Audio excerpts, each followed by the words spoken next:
essa segunda aula de biologia. Nós estamos ansiosos, né, professora Laísa? Isso mesmo. Para juntinhos com vocês construirmos todo esse conhecimento agora do primeiro ano.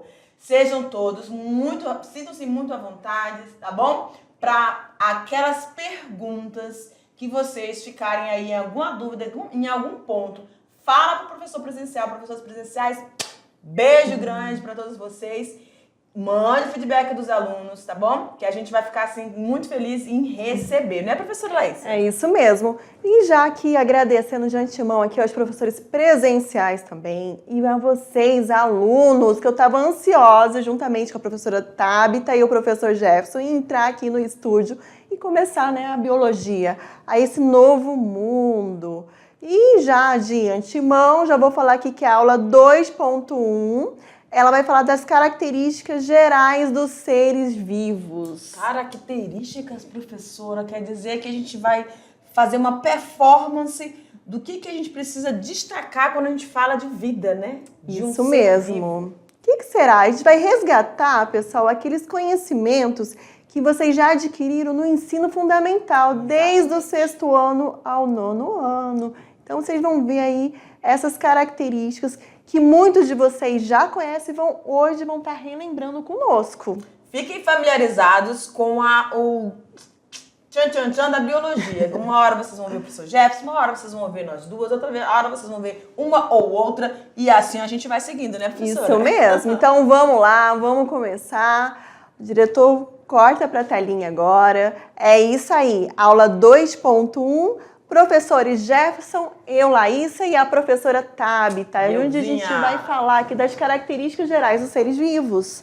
Galera, olha só, nós vamos nesse momento introdutório, né, que quando a gente fala assim, até a aula 5, né, professora Laísa, a gente vai falando assim, são muitos conceitos que eles já viram lá, né, no fundamental. E agora a gente vai pescar novamente essas informações e aí vai trazendo. Depois a gente aprofunda um pouquinho mais. Mas nessa aula, características gerais dos seres vivos, nós vamos então enfatizar aqui, ó, a diversidade de seres vivos. Quando a gente fala de diversidade, a gente está pensando em todos os ambientes onde nós podemos encontrar vida, né, professora Laísa? Isso mesmo. Na água, no solo, abaixo do solo, em determinadas profundidades, em determinadas altitudes. E também, lógico, que a gente tem que organizar isso tudo. E aí, para isso, a gente fala de níveis de organização dos seres vivos. Vamos lá. Então, será que os seres vivos obedecem a algum tipo de organização? Com certeza, né? O que seria essa organização, professora Laís? Olha aqui para mim, galera. Quando vocês chegam, vamos dizer que você trocou, seus pais mudaram de residência e foram para uma outra cidade. Quando vocês chegam nessa outra cidade, vocês vão procurar a escola, vocês são estudantes, vão procurar a escola, matricular, tudo, você chega nesse ambiente. Quando você chega nesse ambiente, professor Laís, o que eles vão se deparar? Com corredores, com sala, né, de laboratório, o refeitório, uma biblioteca, né, na escola. Então, são ambientes distintos, só que eles vão estar organizados. Justamente. Vamos então adentrar na biblioteca. Quando você entra na biblioteca, você vai encontrar um monte de livros espalhados por todo canto, até porque você não vai conseguir se localizar. Então, assim também, quando a gente fala dessa organização da vida, nós precisamos de uma padronização em tudo. Imagine a gente no supermercado. Quando você chega no supermercado, o que você faz? Você pega o seu carrinho e vai sendo direcionado à área de frios, à área onde você vai encontrar o material de limpeza, não é higiene isso? pessoal, né? Imagina você, vamos lá, eu vou no mercado e eu quero comprar um sabonete. E eu não encontrar o sabonete na área de higiene pessoal e encontrar, por exemplo, ele lá nos frios. Não tem nada a ver, super desorganizado. Então é isso. Então, para tudo, gente, a gente tem que organizar. E quando a gente fala dos seres vivos, também, para que a gente consiga entender e conceituar melhor essa organização, aí sim vem essa questão desse tipo, né, dessa ordenação de como esses seres vivos estão organizados, estão separados, divididos. Classificados, já a gente também vai adentrar nessa parte. Eu acredito que até vocês já saibam disso, porque não é algo novo. É só um resgate do que vocês já estão vendo. Continuando aqui, né, agora sim, vamos para os níveis de organização dos seres vivos. Como é que será que nós somos organizados? Será que eu sou organizada? São esses, né? Que níveis são esses? Vamos lá então, gente. Então vamos começar aqui, né, com o átomo, né? Galera, o átomo é a partícula, vamos dizer assim, inicial. Não vou dizer a menor, né? Hoje esse conceito da menor é uma mais. estrutura introdutória, ao início daquilo que a gente vai constituir ou finalizar aqui do organismo. Porém, contudo, todavia, a gente vai observar que nessa sequência que nós estamos vendo aqui, nem todos vão, por exemplo, ser indivíduos ou organismos dotados por células, né, professora Laísa? Isso mesmo. A gente vai falar aí introdutoriamente sobre os vírus, por exemplo, não são considerados seres vivos porque não tem essa unidade celular. Mas vamos aqui, então, a menor partícula, o átomo. Esse átomo, professora, o átomo, não estou lembrando, por exemplo, carbono, hidrogênio, oxigênio. Isso, nitrogênio, né? Fósforo, enxofre, são átomos. Esses átomos, eles são encontrados aí na nossa atmosfera e eles vão se organizando, vão formando ligações químicas. E essas ligações químicas vão constituindo as moléculas, diferentes moléculas, né? O exemplo aí, né, se você tiver 2 átomos de hidrogênio mais 1 de oxigênio, você vai ter a molécula que vai formar o quê? A água, que é o H2O. Então, é justamente essa junção aí, através dessas ligações químicas que vão estar originando as moléculas. Por exemplo, se eu tiver o O3, ozônio, então uma outra molécula também presente e muito importante quando a gente fala aí de proteção dos raios ultravioletas do sol, né? E aí a gente também vai ter, então, uma organela. Professora, isso aqui pega muito. Professora Alice, vem pra cá. Vamos lá. A organela... Vou até mudar aqui de lugar aqui com a professora. A organela, lá vai a professora tombando. A organela, ela, às vezes, como ela não é perceptível, aí os alunos ficam, o que seria mesmo essa organela? Vamos imaginar. A organela é uma estrutura que ela vai ter uma função específica. Um exemplo para você. Os seres autotróficos vegetais, ok? Eles realizam o processo fotossintético. Ao realizar o processo fotossintético, eles conseguem transformar a energia luminosa em energia química, mas através de uma organela, que é o cloroplasto. Cloroplasto, que é a organela que vai armazenar a clorofila.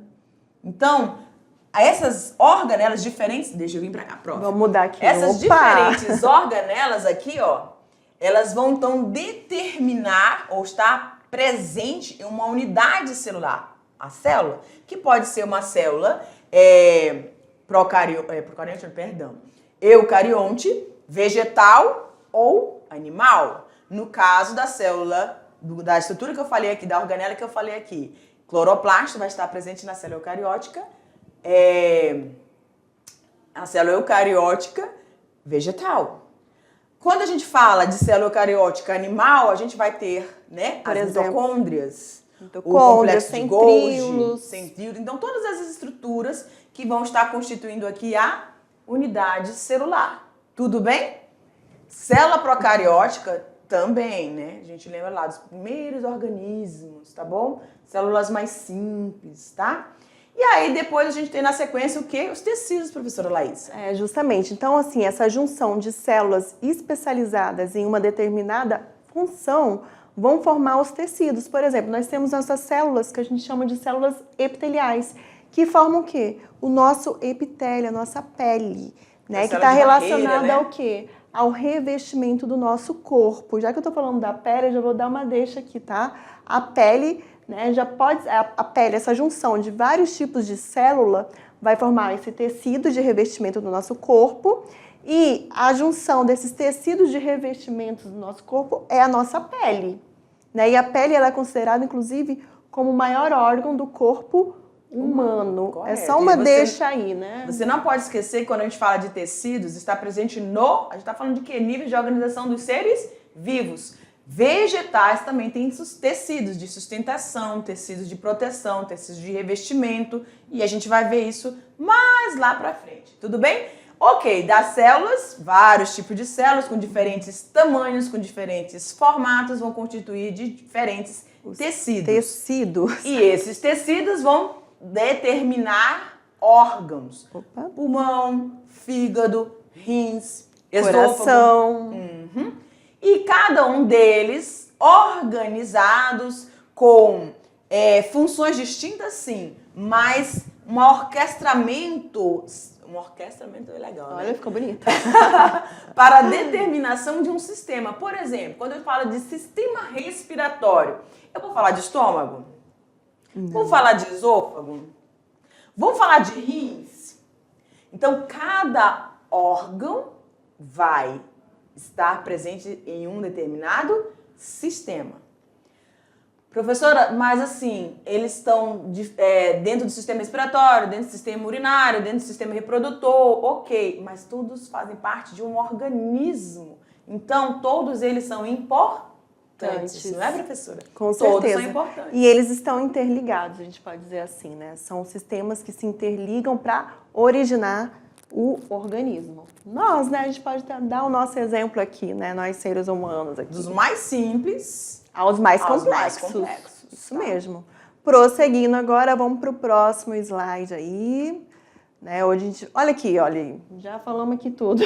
Né, já resumimos e temos mais uma imagem aqui que resume ainda mais, né? Que é o átomo, molécula, os organoides, que foi o exemplo aqui que a professora Tabita, né, deu o exemplo aqui do cloroplasto, mas nós temos ali a mitocôndria, células, né, que tem essa junção desses organoides aí. Que é importante você observar aqui, ó. No caso aqui, ó, o que está sendo representado como organoide ou organela é a mitocôndria, ok? Essa mitocôndria, ela vai estar presente dentro da célula eucariótica. Essa aqui é a célula animal. Vocês lembram lá que vocês já desenharam no ensino fundamental a célula vegetal? Ela tem uma conformidade diferenciada, né, professora Laís? Porque ela tem uma parede celular. Uma parede de revestimento que protege ela. Isso, aí ela dá um formato mais estrutural. A célula animal, ela tem esse formato mais redondinho, tá bom? E aí a gente tem os tecidos, aqui no caso do tecido epitelial, o órgão aqui, nós vamos ter o intestino grosso e o intestino delgado, tá bom? Formando o sistema respiratório que está presente no nosso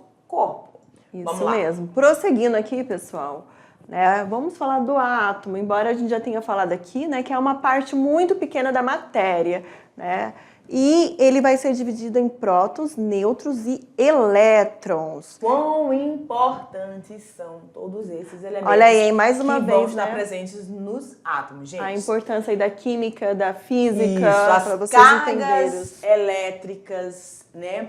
Vocês lembram, eu acredito, não sei se no primeiro ano ele já vem em distribuição eletrônica. Sim, já vê na né? química. Inclusive, ele já viram. Lembro mais do que se eles estão lembrando, ele com Mas certeza. eu lembro bem dessa distribuição eletrônica. Quando a gente fala de distribuição eletrônica de um elemento químico, aí a gente vai lembrando dessas cargas, né? Os prótons, os nêutrons e os elétrons. Então, a gente vai ter cargas positivas, prótons, os elétrons, cargas negativas, e os nêutrons, como está dizendo, cargas sem a polaridade. Neutra. Né? Isso, neutra. E a junção desses átomos, né, como a gente deu o exemplo ali, né, vai formar a matéria em estados sólidos, líquidos ou até mesmo os gasosos. Professora, quando a gente fala de matéria, o que define então essa matéria? Essa junção desses átomos, né, que vai constituir aí essa matéria. Cadeira, o seu livro, a sua bola de futebol é um objeto constituído por matéria. Tá certo? Então, quando se fala em matéria, é tudo aquilo que a gente consegue perceber no ambiente e é utilizável, né? Isso mesmo. Vamos agora para a molécula. A molécula vai ser essa junção desses átomos e constitui substâncias diversas e são formadas por átomos diferentes, que é o exemplo aqui, né, do H2O e do próprio oxigênio, ou mesmo por indispensável para iguais. Todos os organismos aeróbicos, né? Só Com usar certeza. Presta atenção, vem pra cá, prof. Opa! Somente os organismos anaeróbios, você lembra desse conceito? Aeróbicos são aqueles que utilizam o oxigênio. Anaeróbios são aqueles que não Necessitam do necessitam, oxigênio. conseguem viver em ambientes na ausência desse gás, tá bom? Então tem que lembrar sempre, a gente vai estar sempre trazendo para vocês algumas informações e alguns conceitos que vocês já viram anteriormente. Vamos lá. Aí. Prosseguindo agora, já falamos de molécula, agora vamos para as organelas, né? Que são pequenas estruturas similares ao quê, professora? A órgãos que estão presentes em células animais e vegetais. O exemplo ali da mitocôndria na célula animal e o exemplo do cloroplasto na célula vegetal. Vem pra cá, Ajudam prof. a realizar funções vitais Isso. das células. Isso quer dizer o quê? Que sem as organelas, aquela célula ela não vai sobreviver. Por exemplo, imagine que a sua casa seja unidade celular e que os móveis dentro da sua casa, ele não tem compartimento? Sua casa não tem compartimento? Tem sala, cozinha, banheiro, quartos, não é? Cada um desses ambientes, desses compartimentos, não tem um objeto, um móvel dentro deles. Então, cada um desses móveis ilustra uma organela. E eles vão ter funções distintas. Vamos dizer, você não vai levar sua cama, que serve para você descansar depois de um dia exaustivo, para a sua cozinha.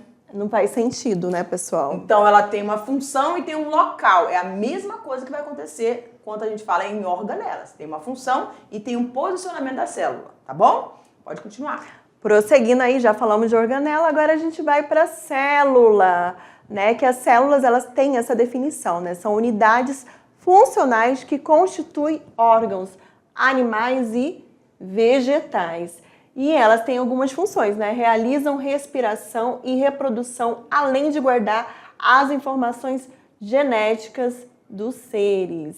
Mais uma função com relação a essa unidade funcional de vida. Essa unidade funcional de vida por conta das organelas, daquela organização. Olha a importância de você correlacionar aquelas organizações, desde o átomo até chegar na célula. Quando a gente fala aqui, ó, guarda informações genéticas, nesse sentido, a gente está falando de uma célula eucariótica que possui uma carioteca, ou seja, uma membrana nuclear que vai estar abrigando o quê? O DNA, que é o que vai conter essas informações genéticas, os genes contidos nesse DNA, correto? Estão lembrando disso?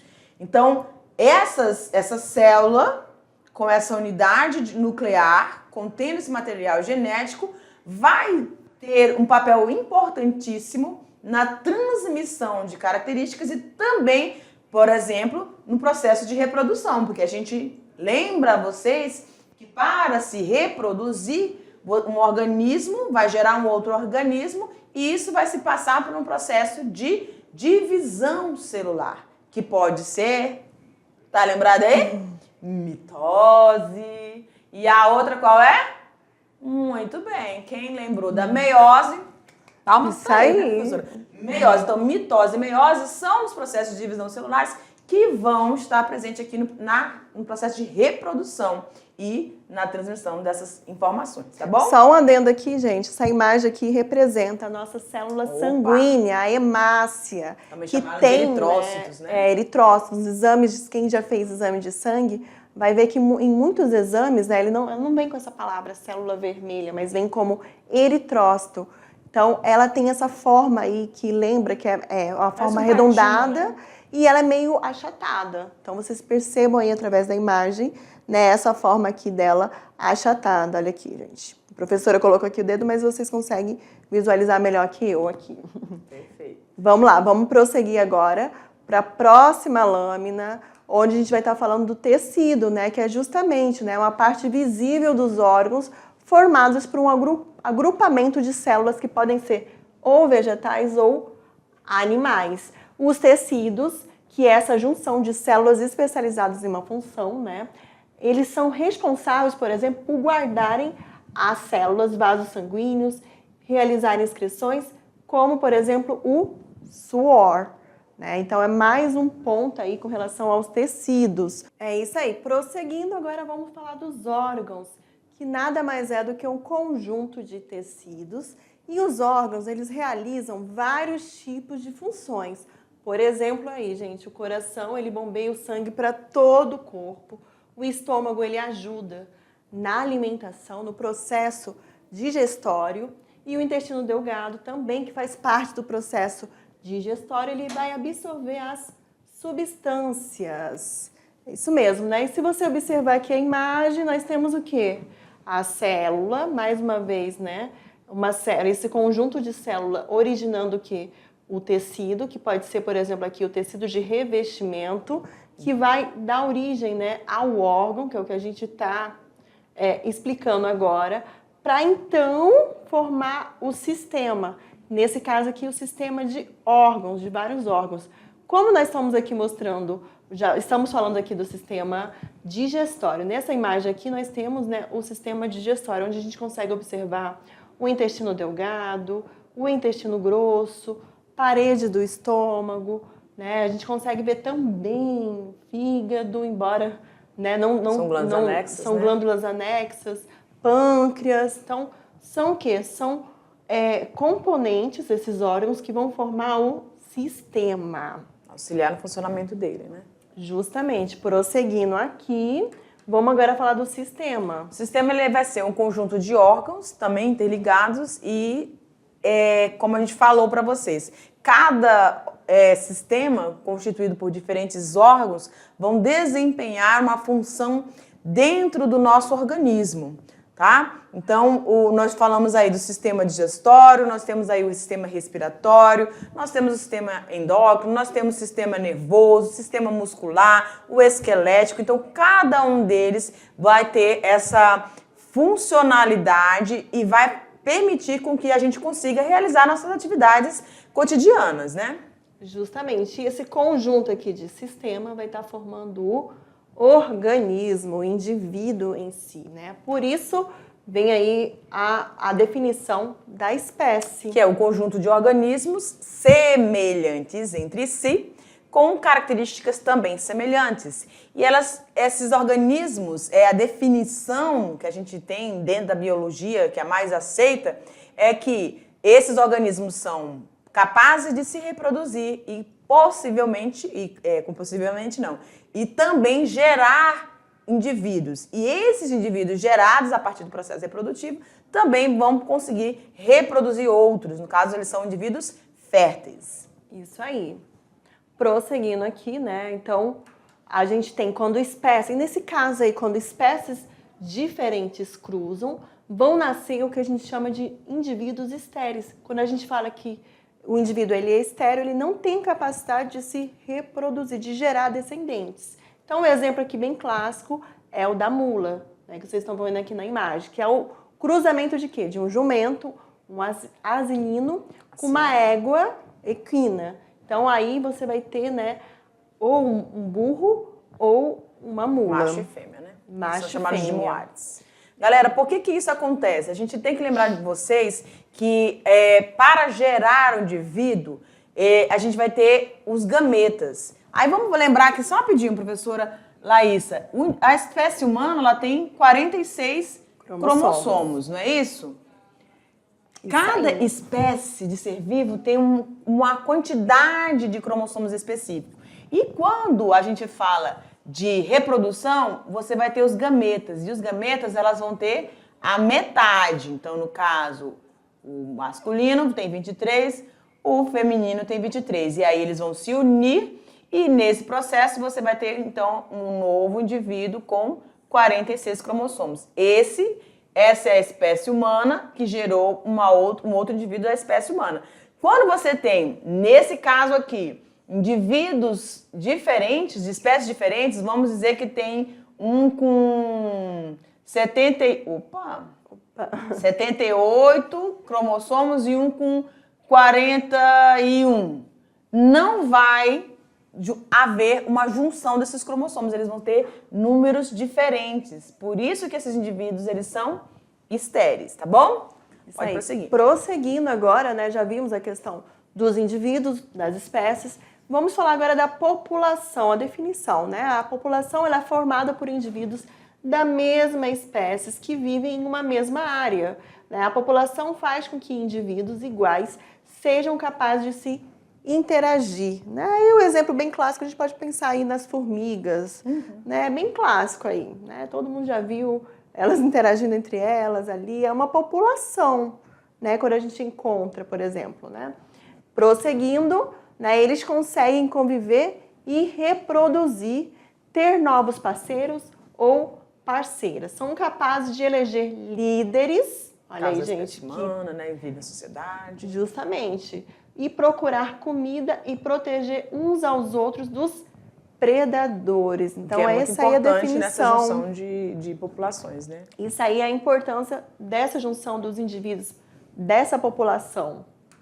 E a comunidade em si agora? Aí a gente vai ter uma variedade de populações, de espécies distintas, né? Então você vai ter população de aves, você vai ter população de roedores, população de serpentes, e aí elas vão estar habitando, coabitando no mesmo habitat. Então elas vão formar uma comunidade. Isso mesmo. Então cada população ela vai interagir entre si num determinado ambiente. É só você pensar aí uma coisa bem simples, num jardim aí da sua casa que seja. Ali você vai ter várias espécies de plantas, ali você vai ter minhoca no solo. Tudo isso ali, gente, é o quê? É uma comunidade.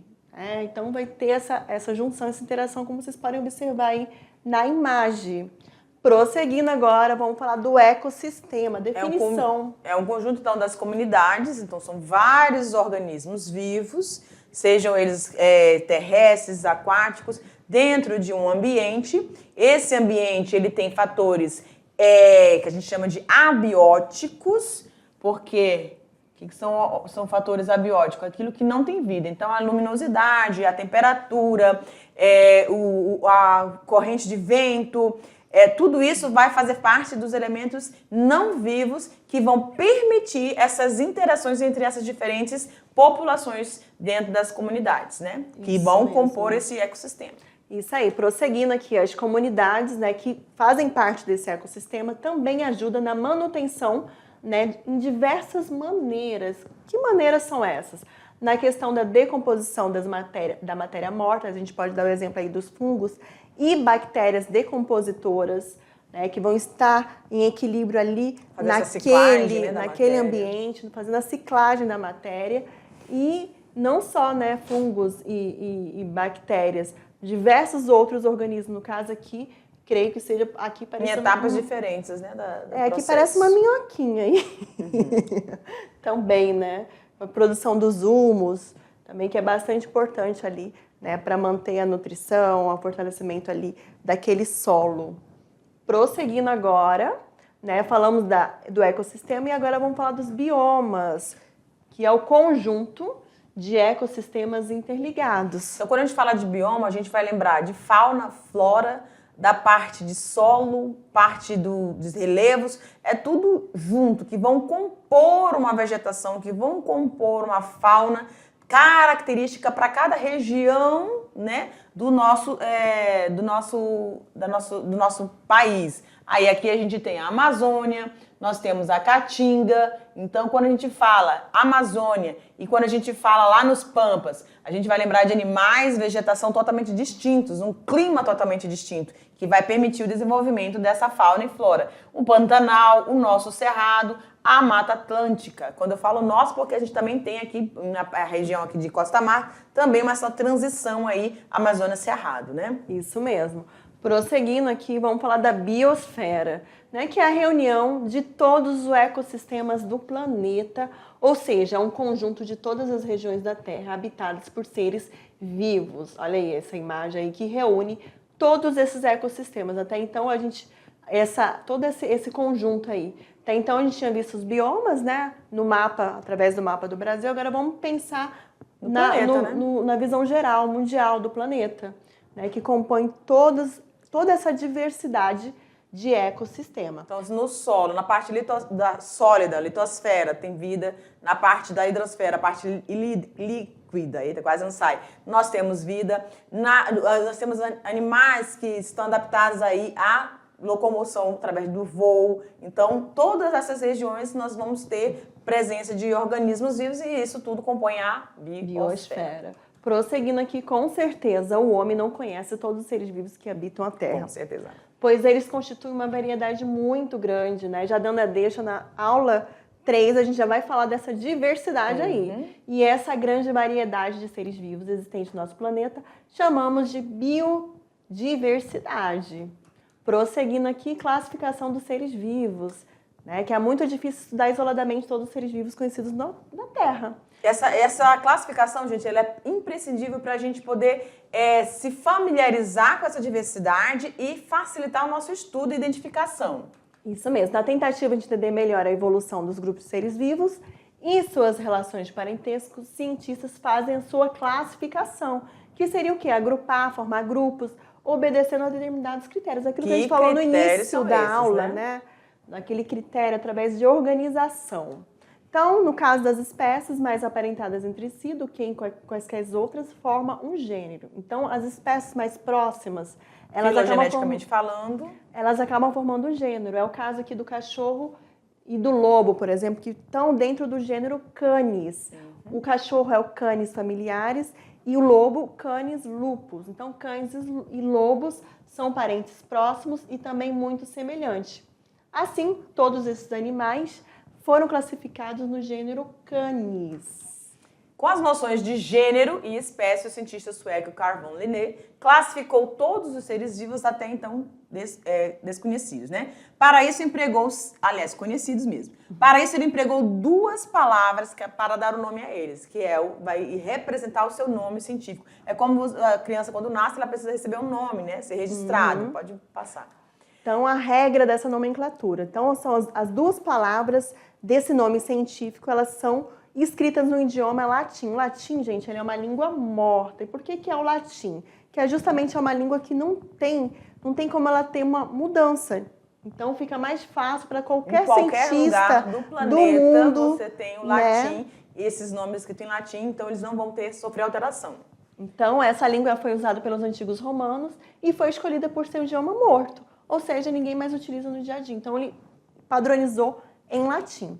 O nome científico ele deve estar destacado do texto de alguma maneira para facilitar essa identificação. E aí ele pode ser manuscrito ou ele pode ser digitalizado. Então, quando você for digitalizar, ela por regra de via, você tem que colocar na forma itálica. O que é itálico, professor? É esse aqui, ó, quando a letra fica deitadinho. E o negrito, quando você acentua a coloração, né, dessa fica escrita. Mais forte, podemos dizer. Prosseguindo aqui, né, Linneu chamou o cão, por exemplo, de Canis familiaris e o lobo de Canis lupus. Vocês podem observar que o primeiro nome, que representa o gênero, é igual. Só vai mudar o epíteto, que a gente chama. Que é a espécie, poderíamos dizer assim. Fica fácil de você identificar. Prosseguindo aqui, a expressão formada da primeira palavra, Canis, sempre é o quê? A primeira palavra sempre vai ser o gênero. Mas a segunda, no caso ali do familiares ou lupus, é o epíteto, que define a espécie. Então, o homem, por exemplo, ele pertence à espécie Homo sapiens. Então, vocês já sabem, aqui é o gênero e aqui vai ser o epíteto. Então, é isso aí, gente. Finalizamos aqui a aula 2.1 e daqui a pouco a gente se vê na parte 2 da aula. Até já! Tchau, galera!